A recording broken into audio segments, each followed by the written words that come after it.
You're listening to PetLifeRadio.com. You've had a long day at work, and you can't wait to just get home, take off your shoes, plop yourself down in your favorite chair, and relax. You walk up to your tranquil residential home and your neatly manicured lawn in your quiet suburban neighborhood, put the key in the lock, open the door, and... Yes, the pets have gone wild! What were you thinking? Welcome to the show about everything you always wanted to know about exotic pets, where to get them, what to feed them, and how to care for them. You'll even find out why some people live with a monkey. Now, here's your host, exotic pet expert and author Bob Tart. Hey, Bob, what were you thinking? Hi, I'm Bob Tart, host of What Were You Thinking? I'm the author of the books Enslaved by Ducks and Foul Weather, which are about our pets.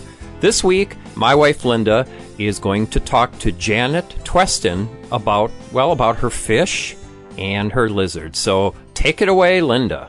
Hello. Hi, Linda. How are you? Hi, Janet. We're so happy that you came on the show. Oh, I'm delighted to do this. Oh, well, we just are so glad that you did, and we wanted to talk to you. I thought of you quite a long time ago because you've had such a wide variety of pets over the years, and I know you love animals. Oh, I do.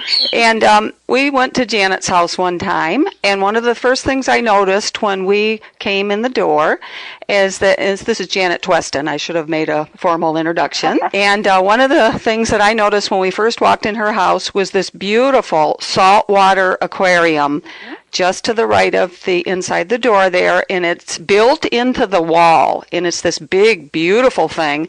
I'd like you to tell us a little bit about that. As far as I know, you have a person that comes once a month to maintain it and that sort of thing. Well, actually, I've taken over the maintaining of it myself. Oh, okay, good. Well, then you can tell us a little bit about the maintaining of it and what you have in there as far as fish and also the coral and that sort of thing, that I know people would be interested to hear about that. All right.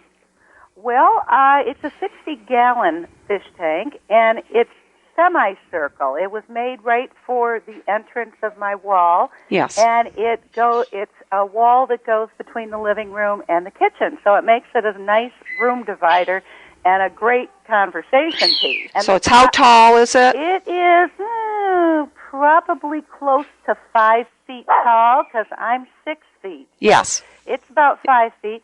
And it's made out of the plastic. Yes. And it has, I call it the Binford engine. It's got these pistons and everything underneath that keep it working. And I have had it set up now for probably about 6 years. Yes. It is almost self-maintaining. The first couple of months that you set up a saltwater tank and you use live rock, I think they get it from Fiji. So you can expect anything in the live rock, from little crabs to the feathered duster worms. It looks like a coral. A brush comes out of a worm, but it's actually a type of worm. Is it okay for that to be in there? Oh yes, that's all part of the underwater system, the coral reef system. The flora and fauna of the coral. Mm-hmm.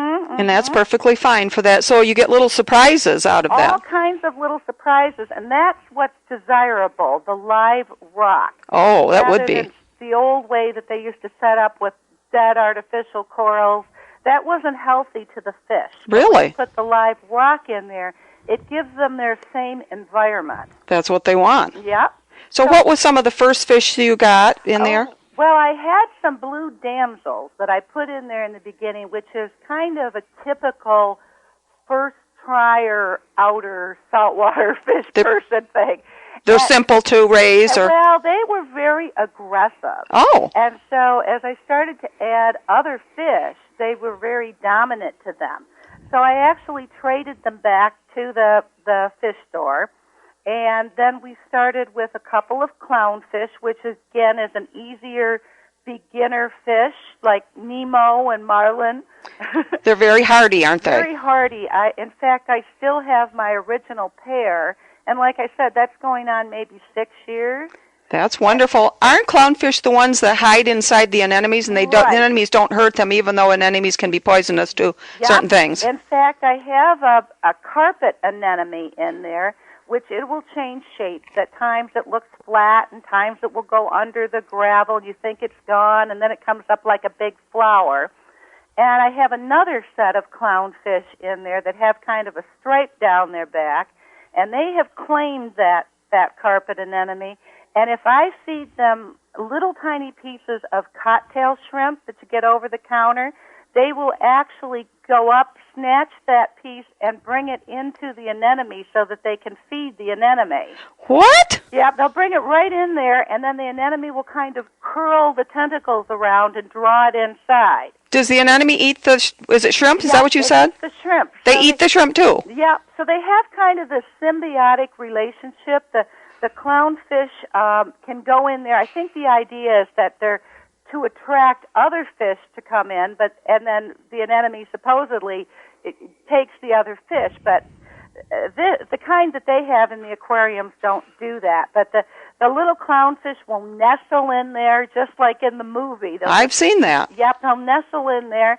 And the anemone gives them, I believe, kind of a protective coating. Oh. And they like to hide in there, but they actually do feed it. And I find that to be quite amusing. It is. You get people in here, you give a little piece of shrimp, and they'll drag it right in and feed the anemone. So that they give them protection, and then in turn they feed them. That is so good. Yeah. What'd you say about a coating? A coating on what? I think, as I understand, and I may be wrong, that the anemone kind of puts a protective coating on the clownfish. Like a slimy thing? Yeah, nothing that you would see, but it's kind of a protection. Against their acids or whatever? Yeah, I don't really know, but that's what I have been told, that they kind of give them a little coating. Now, you've had those 6 years, you said? Yeah. In fact, like I have a yellow tang in there. Oh, they're beautiful. Describe those to the people. It's a large fish, flat, very flat. And again, if anybody had seen the Nemo movie, they're bright yellow. Yeah, that one I think was a blue and yellow one, the Dora in the movie. But this one is bright yellow. It's very attractive, and it's kind of funny.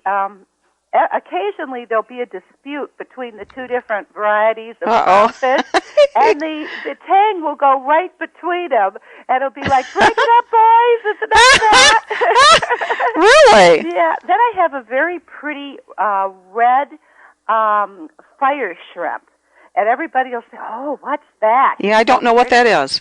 It's just like your regular shrimp that you get at the store, but of course this one is pretty and red, and what he does is he's a type of cleaner shrimp. Oh. And if you bring in a new fish from the fish store, they'll sometimes go all over them, cleaning little parasites and things off of their body, and they're actually very useful in the saltwater fish. That's wonderful. Yep.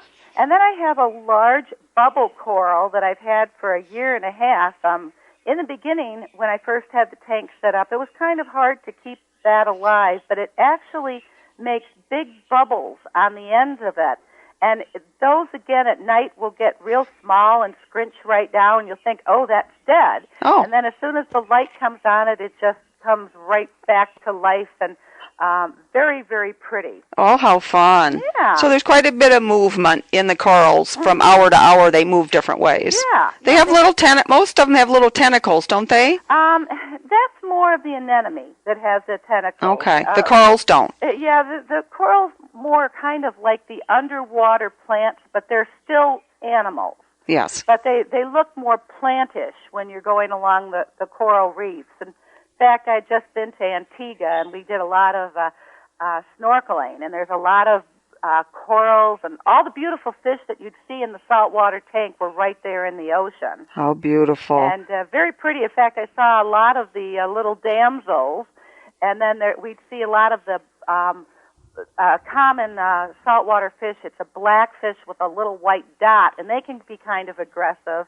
but they would nip at our feet while we were out snorkeling. In the shallows. Yeah, in the shallows. Yeah, they're they're little rascals. Now, the corals come in all different colors, don't they? Oh, yes. There's reds and browns and greens and. But they're an animal, not a fish, not a plant. They're an animal. Yeah, they're an animal. So your tank has been healthy through the whole time you've had it. Yep, And I do water changes. how much a week? Well, I do it every couple of weeks, and I siphon out about 5 gallons, and I have a thing that looks like an underwater vacuum cleaner. It's a big tube, and I'll clean the sediment and the old food that goes into the crushed coral base, and that's not sand. It's a crushed coral that's on the bottom of the tank.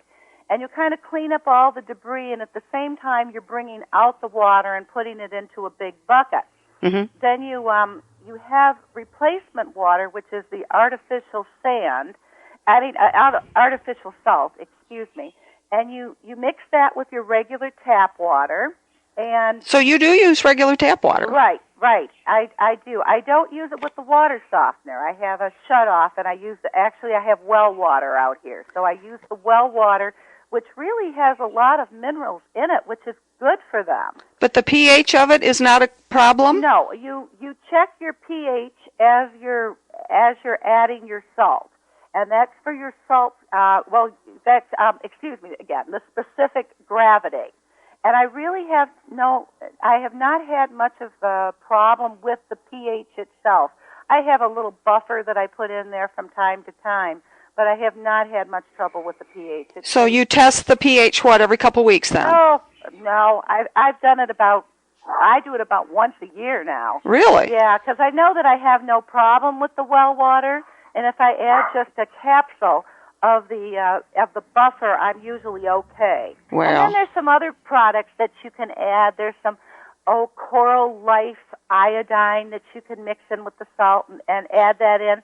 But I just do that once in a while to just kind of give the corals a boost. Yes. But I only have probably about 6 or 7 fish, because you find that every time you add a new one, another one seems to go by the wayside. So yes. You just kind of keep your natural balance in there. You don't want to add too much to throw things off. No, like a lot of beginners will try to they want all the color and they want all the fish, and they'll try to put a whole bunch together. Doesn't work. It doesn't work. It will work in freshwater fish, but it won't work for saltwater. Sounds like you've had a very good experience with that tank. Oh, wonderful. I also have a 25-gallon saltwater. Oh, I didn't know that. Yep, and that one has 3 clownfish in it and a fish that's called a cardinal. And it since it's small, I just keep just to the small amount of fish. And I have a shrimp in there, a gleaner shrimp in there that also tidies up.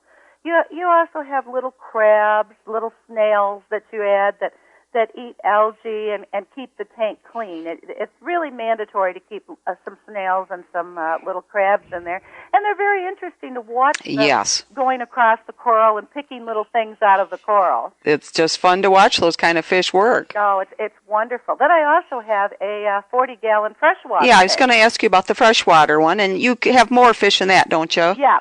That's down in my basement area. I have a guest room down in the basement, and I find that people really enjoy that when they stay here. It's very soothing, and I get a lot of compliments on both of the fish tanks. They really are. Enjoy It's them. very relaxing to sit in the evening and watch the goings-on of the fish. It's better than television a lot of times. It is. Definitely. It is such a relaxing thing.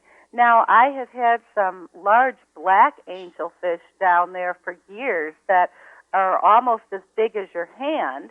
Oh, my. And I started them when they were small with the other freshwater tropicals, the cardinals and brass tetras, and so they all get along fine because they were all started off together. So there's been no aggressiveness. It's whenever you put one in new, that's when... If I was to add one of the big angels now into, say, a starter tank, there would probably be a lot of aggression going on. But what's the cardinal? Cardinals are a very popular fish that you see in the pet stores that one line of them is, they're a little fish, and they have 2 lines, one being red and one being an iridescent turquoise. Mm. And again, as long as the light's on, the fish all retain their color. But at night, when the lights go off, all the fish become a very drab color to match in with their surroundings. I suppose this is like if they were in the wild to protect them from being eaten by the larger fish. Oh, I see. So they actually change colors. Yeah. They'll just all of them become very drab. You wouldn't even know it's the same fish. For heaven's sakes. And then as sakes. soon as you put the light on them, it takes maybe 10 to 20 minutes, and then they all light up bright again. That is so fascinating. And I have my fish tanks on timers so that they'll come on about 10 o'clock in the morning, and then they go off around 8 o'clock at night.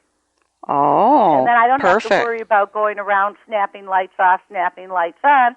And while I'm at work during the day, they just pop right on and everything is fine. That makes life so much easier. We'll be right back with more of Linda's interview with Janet Twesten right after this potentially interesting message.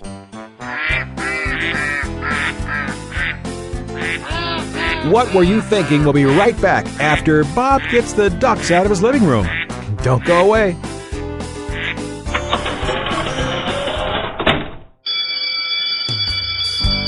School's in session on Pet Life Radio with Teacher's Pet. Learn how to communicate with your pet, train your pet, and see the world from your pet's point of view. You may even learn a few tricks yourself. Teacher's Pet with pet expert and author Sarah Wilson. Only on PetLifeRadio.com. Pets are part of the family, and when traveling with your dog, there's only one magazine to include when packing your doggie's duffel bag, and that's Fido Friendly, the travel and lifestyle magazine for you and your dog.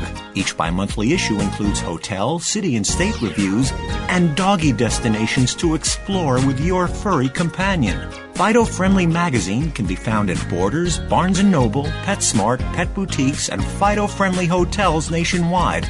Or you can go online to subscribe at www.fidofriendly.com. So get traveling with your pet today and leave no dog behind.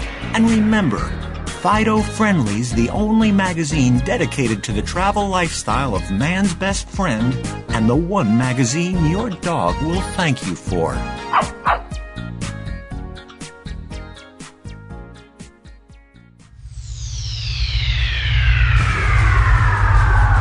Greetings, human. What planet am I on? Welcome to Pet Planet. Here's a copy of Pet Planet Magazine, Florida's most informative and fun pet resource magazine. It features heartwarming stories and informative articles from local and national pet experts. Excellent. Pet Planet Magazine offers Operation Planet Rescue, helping rescued pets find new homes. And it's available at 500 locations in South and Central Florida and 24/7 on the internet at petplanetmagazine.com. If you're out and about with your pet, you may be featured in Paparazzi, candid pictures of you and your pet. For up-to-date pet-friendly events, activities, and pet-related services and products, Pet Planet Magazine is your final destination. I shall take this magazine home with me. Back to your home planet? No, to my condo in Boca. Pet Planet Magazine. Check them out at www.petplanetmagazine.com or 352-394-8578. It's out of this world.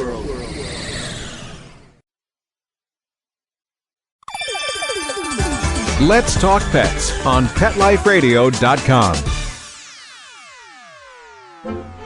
Okay, ducks are in the pond, rabbits in his hutch, and monkeys... Oh, in my car! Oh, okay, well, I go check my insurance policy. We'll turn you back over to Bob. Hi, welcome back to What Were You Thinking? And here's more of Linda's interview with Janet Twesten. Moving on to, I understand that you also have had several different types of lizards. And what different types have you had? Well, I had a bearded dragon for quite a while. Now, describe what they look like. They look like a small iguana. It was funny because I've just come back from Florida, too, and there's iguanas all over the place in the Keys. Oh, my. Hey, aren't they supposed to be behind glass? And they're just out in the wild? They're everywhere. Apparently, people brought iguanas to the Keys from Australia, and as they got too big and so forth, they let them loose. And so they are all through the Florida Keys. And you'll just be walking around and, say, a big 3-foot iguana will walk out. Oh, my! But they're not aggressive, are they? No, and they're more plant eaters. They they like to eat the vegetation down there, and they've adapted quite well to the Florida Keys. So they're kind of in the lagoon areas? Yeah, they're all through Isla Mirada and down to Key West. They're just they're everywhere down there. But it was a surprise.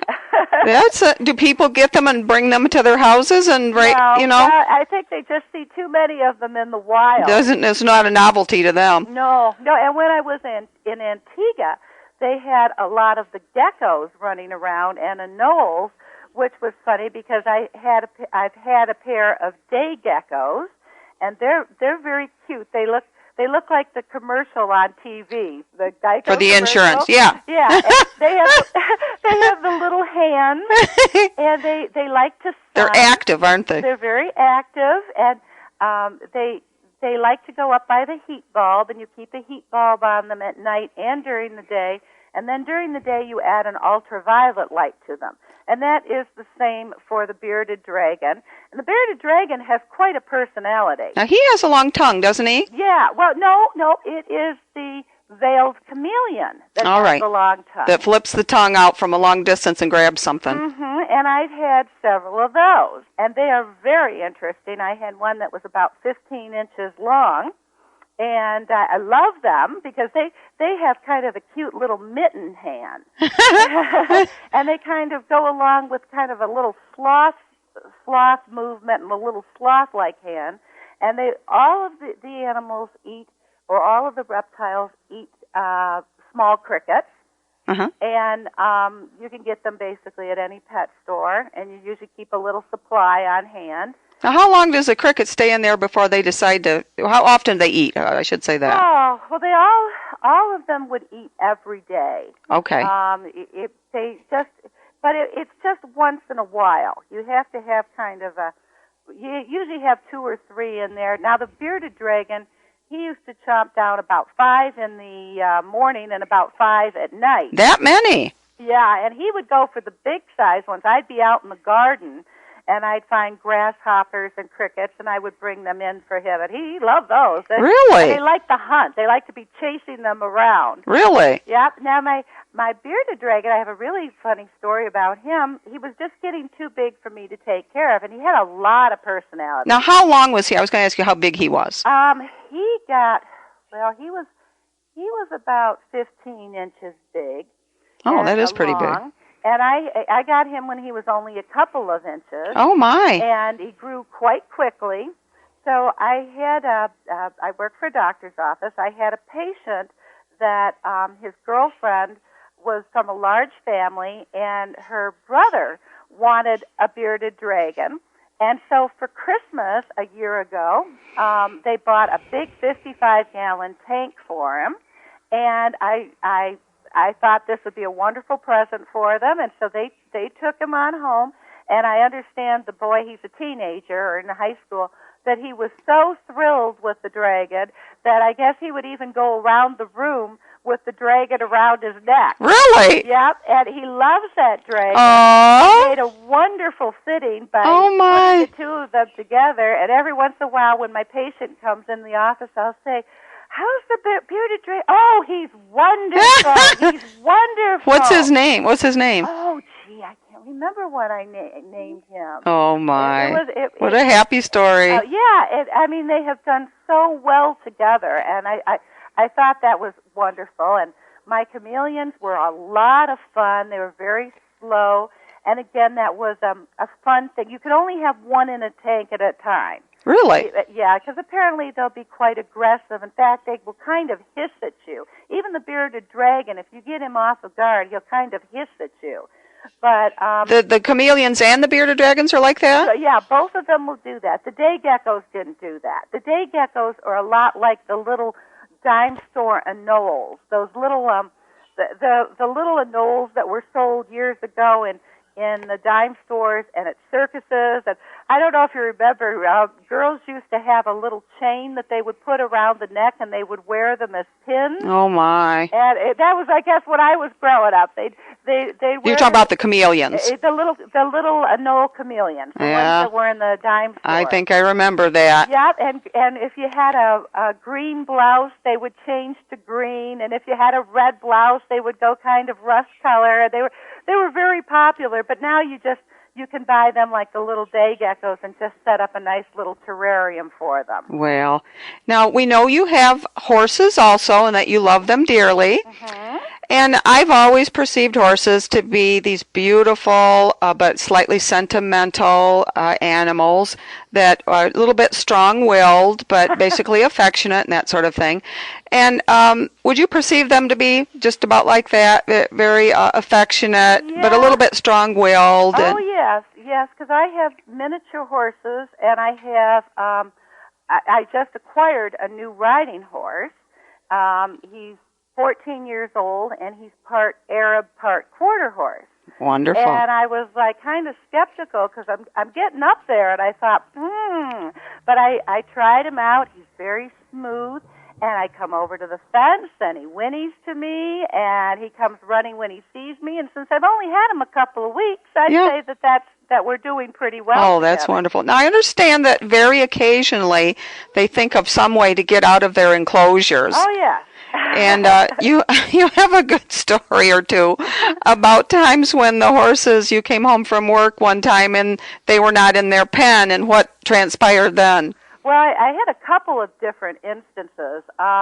One time I had two riding horses here. I had my daughter's horse for many years. I had him for 15 years, and he was about 18. And then I had another old horse that I had bought from a local riding stable. And we had a Dalmatian dog that was here. And Dalmatians, their purpose with the firehouse horses was to bite at the ankles to get the fire horses moving if there was a fire. So one day this young Dalmatian decided he was playing with them, he'd nip at their heels. And I had not secured the gate properly, and all of them shot out of the gate. And they ran down the path behind my house, and they went on to the next street. So I grabbed a bucket of grain and a lead line, and I went out and tried to hunt them down, my heart beating a mile a minute. Oh, no. And we have a large adult foster care home on the next street.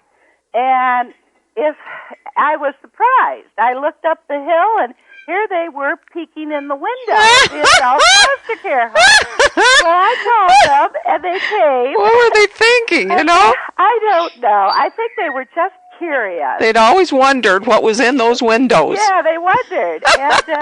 And so it was really funny because they came, and they saw the bucket, and I'm like, okay, I got them. But as soon as they saw the lead line, they took off, and they ran back up there again. And I thought, they will never come again. But I called them again, and I got and they were doing the same thing. They were peeking in the window. They went there twice? They went there twice, and I was so shocked. I was like, what if these people are looking out the window? Can you imagine? And they see a horse's head looking in at them. You know, that has to be freaky. Nobody's going to believe them. Now, from where their pen, where they normally stay, would they have been able to see that from there? No, so it wasn't something they stared at all day and thought about. Well, it's actually through the woods and around the corner. So they never saw it necessarily, other than if you let them out and were going for a ride with them. Yeah. That is so hilarious. I used to go that way, so it's possible. I think they were just curious. So are they curious animals? Yeah, they're very curious. If you move a bag of sawdust shavings, which you put in the bottom of their stalls to keep them comfortable and collect their remains, so to speak, if they hear you rattle the paper, they'll come in. Sometimes I've come home from work, and if I leave a bag of sawdust in there, it'll look like a party. They've shook out all the sawdust. They'll take the halters off the wall. It'll look like somebody had a big beer party going on inside the barn. Oh, my goodness. That's a lot of fun after you've worked a hard day and you're like, I've got all this to clean up now, too. What little trick they pulled today. Mm-hmm. Were your horses basically affectionate to one another? Or were they jealous, or do they get jealous? They figure out kind of a pecking order as to who's in charge. For instance, this morning is the first time that I've put the two minis in with the riding horse. And one of the minis, up until a couple of years ago, was a little stallion, and he's only 27 inches tall. Oh, my. Well, he still at times thinks he's a stallion. So I moved him in this morning, both minis, with the new horse, the new full-size riding horse. Oh. And he right away tried to dominate him and tried to take a bite out of the big one's neck. Big one was very good and just spun around and showed him the back legs. Didn't kick him, but he could have kicked him. Showed him the back legs, and for a few minutes, my neighbor and I were both watching this. We kept watch. Touch and go. Yeah, there was a lot of running. They were trying to herd together. They were establishing who was going to be number one, who was going to be number two. Oh, boy. And now, as I look out the window, all three are getting along beautifully. They're out just there. fine. Have you ever found that they tend to show off a little more when the people are standing around, but then when the people walk away, it's a different story. They kind of relax. Yeah, well, my daughter's horse was a gorgeous paint. He was a big brown and white paint. And he was termed appendix, which is thoroughbred quarter horse mix. And I had a big party here one day for our people at work. Now, usually the horse would be pretty placid and he wouldn't be paying any attention. But he had his head up, and everyone had wanted to ride him until they saw him kicking, running, tail up in the air. They're like, oh, I guess we won't ride him. Like, no, that's probably not a good idea. Then, of course, as soon as everybody left, they're back to their heads. Settled right back down. Yeah, but it's the same thing in a horse show. A horse may be just sitting around your house, and if you are going over a jump or riding them around your area, they're just kind of so-so. Yeah. But as soon as they get in a show where they hear the announcer and they see the crowd, they get caught up in the excitement of it. Yeah, yeah. They're just like people in a way. They love to travel. We take the horses, a neighbor and I, up to Ionia, where you can ride horses and also camp out in the state park. And it's a wonderful social event. Oh, it would be. Yeah, because people get together and, there'll be some challenging out on the trails where you try to kind of run the other one down. And the horses have so much fun there. They just perk right up. Oh, it sounds so fun. It looks like we're running out of time, but I just loved the stories you told, Janet. It's just people would be so entertained. I could go on and on. I just loved your stories, and I want to thank you so much for coming on the show, and your animals all sound so charming. And you're entirely welcome. Thank you so much. Them all get along. I try to break them in all gradually to each other so that they will all be friends, and we can eliminate problems. Exactly. That's the task of all pet owners, is to try to make harmonious relations between everybody. Oh, yeah, even with the fish. You want to be very careful and add them very slowly. Everything. And make sure that they go along together well. We want everything to turn out right. Well, thank you so much, Janet, for being on the show. Oh, you're entirely welcome. All right. Have a good day. Thanks so much to Janet Twesten for being on today's show. And our next guest might be you. That's right. We'd like to hear about your exotic pet. Just send us an email at bob@petliferadio.com. That's bob@petliferadio.com. And we'd like to have you on the show talking about whatever animal you have at home other than a dog or a cat. So thanks so much for listening this week. And thanks to our mysterious producers. Bye-bye. Thinking about buying a monkey? How about a ferret or a skunk? Then check out the show that will answer the burning questions. Where do you get them? What do you feed them? How do you take care of them? And most of all, what were you thinking? With exotic pet expert and author Bob Tart. Every week on demand from PetLifeRadio.com.